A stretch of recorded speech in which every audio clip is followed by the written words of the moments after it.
But first, Suella Braverman has been urged to withdraw divisive comments around child sexual exploitation by dozens of medical bodies, businesses and Muslim community organisations. And a number of organisations across the country have written to Rishi Sunak today to express deep concern at what they branded irresponsible and divisive rhetoric from the Home Secretary. Baroness Sayeeda Warsi is a Conservative peer and, of course, a former minister, former co-chair of the Conservative Party. And Sayeeda, although you're not a signatory to these letters, you're sympathetic, I think, with their content. Why?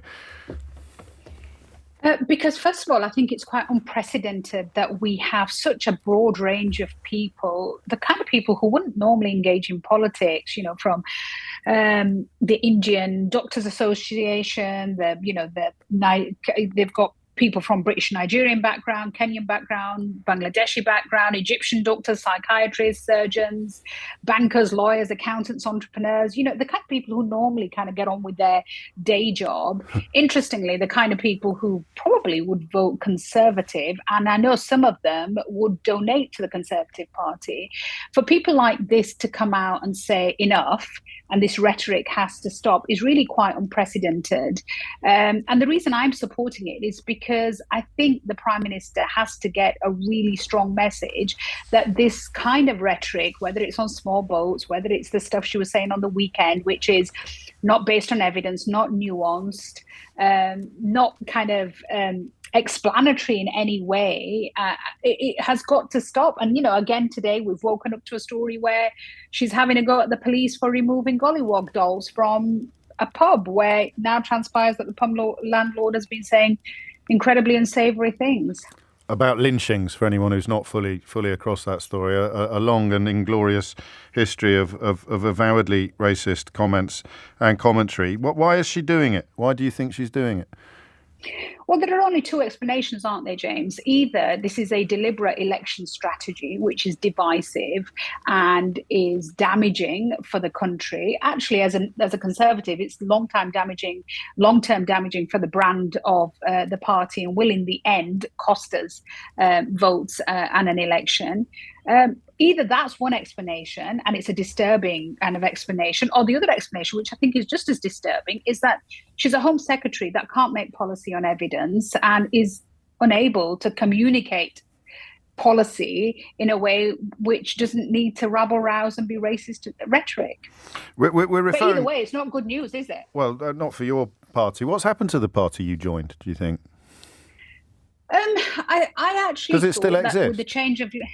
if you think about the people that I sat around the cabinet table with, James, Ken Clarke, Dominic Grieve, Justin Greening, David Willits, David Cameron, no, it doesn't exist. That centre ground, what I thought was liberal, conservative, one nation party, it doesn't exist. And it is deeply disturbing that so many people in that centre ground have been culled.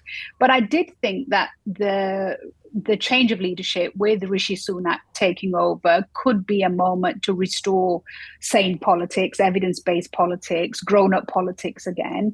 And I think it just seems that as long as the Home Secretary is there and the Prime Minister doesn't have the backbone to kind of call her out or get rid of her, then that same kind of politics that we've seen for too long now of, factless, evidenceless, kind of rabble-rousing type of politics continues. And it's dangerous. I mean, we're 18 months potentially out from a general election. I genuinely hope this is not what we're going to see on a week-to-week basis, because divisive rhetoric might win you a couple of votes, might even win you the odd election, but it damages the country, James. And in the end, my clear view is that if you are a Conservative and you are a patriot, then your commitment to keeping your country united and safe and secure comes over and above winning the odd election or the odd vote here and there, because your commitment to your country should come before your commitment to your party. And some people listening will be keen for me to point out to you that the grooming gang incidents in Rochdale, Rotherham and Telford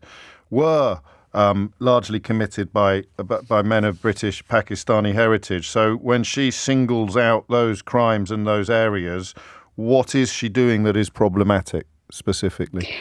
I think what's interesting in all three letters is that that is acknowledged, that the clear acknowledgement is that every single perpetrator of every single sexual violence against a child in this country should be brought to book. It is a tragedy, James, that 500,000 children in our country are sexually abused or exploited every single year. That's 1 in 20 children. The overwhelming number of them are tragically exploited or abused within their home by their family or their close friends and acquaintances. And what the Home Secretary should be doing is making sure that no perpetrator feels that they will get away with it and no child feels that they are not protected. I think what concerned people and the reason that prompted them to write this letter was two things.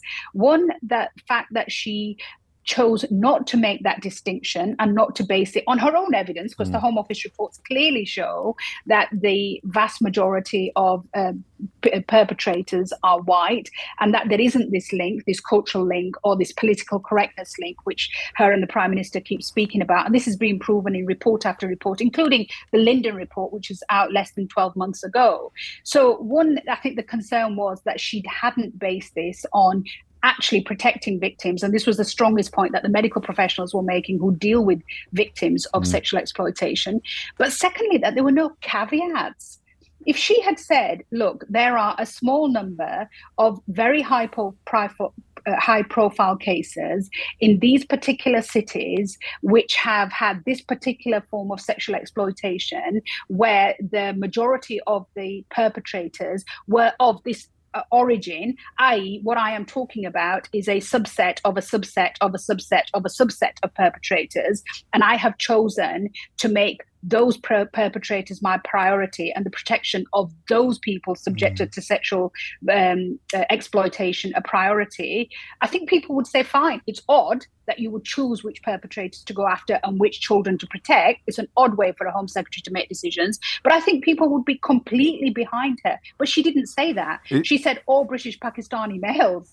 And that includes, people that we know in public life, Zayn Malik from One Direction, Adil Ray, who does Good Morning Britain, sports stars. It includes my dad, and the they father have of 5 girls. So some of those, who's a massive feminist. Some of those men have been revealing some of the racism and some of the abuse that they've received since those comments. The musician Nitin Sawhney as well. So she is, she's opening the door then to the idea that the egregiousness of a crime is somehow affected by the ethnicity of the perpetrator. Is that what we're saying? And her own Home Office reports show that there is no link to that. But she's also deciding that she's going to pick and choose which crimes matter to her and which don't. So in the whole spectrum, tragically, of 500,000 children being sexually abused and exploited in our country every single year, she has decided that this small number of a subset of a subset of a subset are the ones that she's going to focus her energies on. And it just seems like an odd way in which to make policy. And it also means she's creating blind spots, because if the perpetrator doesn't fit Suella Braverman's version of a perpetrator, then we're going to overlook them. If a victim doesn't fit Suella Braverman's of an interpretation of what a sexual exploitation victim should be part of. And what's really interesting is one of the groups that have signed this letter, the Muslim Women's Network, have done work where they've found Asian victims of these perpetrators. And there's a huge injustice in the way in which a lot of this has simply not come to the fore. And if I was Home Secretary, the first thing I would be doing is asking for heads to roll in the police and in the local authorities who looked at these girls and didn't overlook the fact because they were being politically correct. I mean, it beggars belief that a police force, which sadly consistently has been accused of being institutionally racist, is somehow tiptoeing around not wanting to offend brown people. The reason they didn't treat these girls well because there was a class issue. They saw them as dispensable. They saw them as not being worth the effort. They saw them as coming from broken homes. They saw them as coming from troubled families who in the past had connections with the police. They saw them literally, tragically, words that were used by victims, trash. And they ignored them. And I would like the Home Secretary to be going in there, not walking around the streets with the police officers, but holding them to account, as the IOPC report from last year showed, saying who was responsible for this, and heads should roll that you did not protect these children. Finally, and I asked this question with a bit of discomfort. It's certainly not one I could answer, but is Suella Braverman's own ethnicity pertinent here? Do you think that a white Home Secretary would have been able to make these comments with a degree of impunity? I don't think any of my colleagues can use the pigment in the skin as some sort of a defense mechanism to say they're not racist. Brown people can be racist too. And if your are you calling your language, are you calling the Home Secretary racist? I am calling her rhetoric racist. I am. And I'm supporting the letters which call her rhetoric racist. And I think and I say that as somebody who was subjected to racism growing up, in the 70s and 80s. This is not a term that I use loosely, and it's certainly not a term that I use easily when I talk about another woman of colour, another parliamentarian of colour.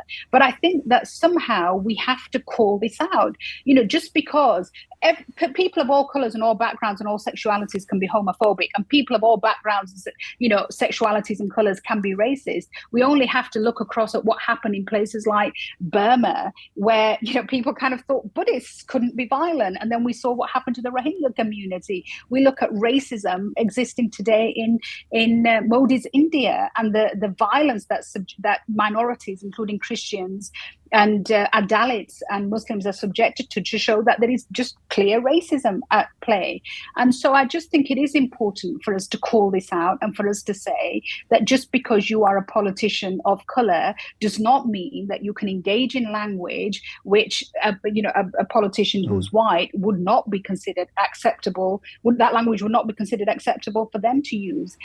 But also remember, Jim, she's the Home Secretary. She should be using her words carefully. She should be measured. Her policy making should be rooted in evidence. She should be thoughtful. She's responsible for the security of our country. We need a grown-up in that role. We certainly don't need somebody who's trying to, perform some sort of Trump tribute act. Crikey. Baroness Sayeeda Warsi, many thanks indeed for your time this morning.